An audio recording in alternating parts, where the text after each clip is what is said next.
robot a bike thar hi kan kha ve chin 390 Duke 390 wow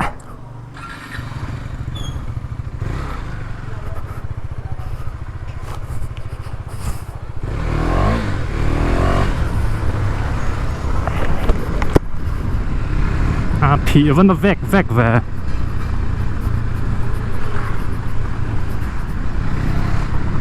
bắt chi bộ Phi tháo ấu không này đi lại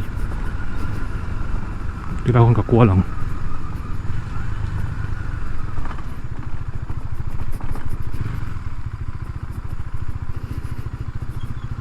anh thiệt chụp nó sẽ khớp mấy đi lại công chia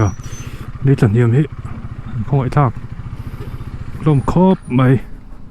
cái tiệm địch tắc này chỉ ngờ cậu mày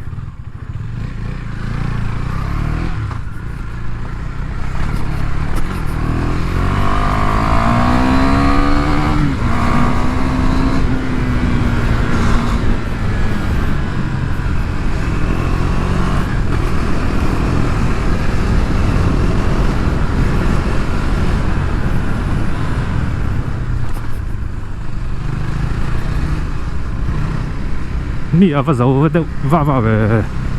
miếng phí đập eo mày làm này yêu second gear à bộ mi dấu la mày vào mọc cái tiệm hết cho chim hoa đó tụi có cái này về lại bộ hơn tí raเขาจะ adjust ได้ทั้งไงRPMเนี่ยมาปอดเด็ดๆที่คุดเอาลุตุกรุด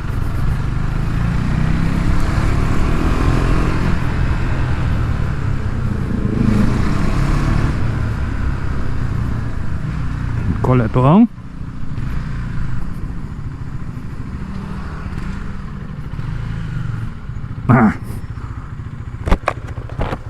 เปิดซ้อมไหมเปิดซ้อมไหม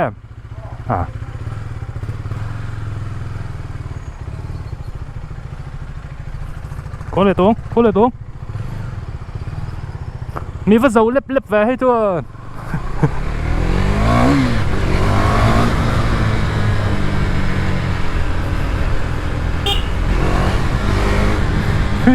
second gear à po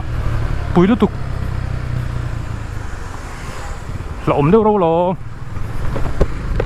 trong lâu tan phim của ngoài đón lên mày very dangerous very dangerous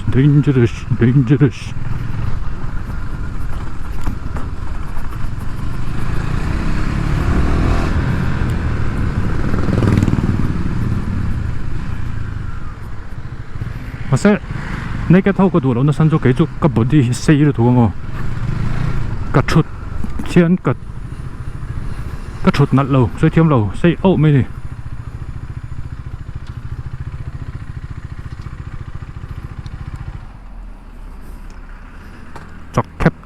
chọc khép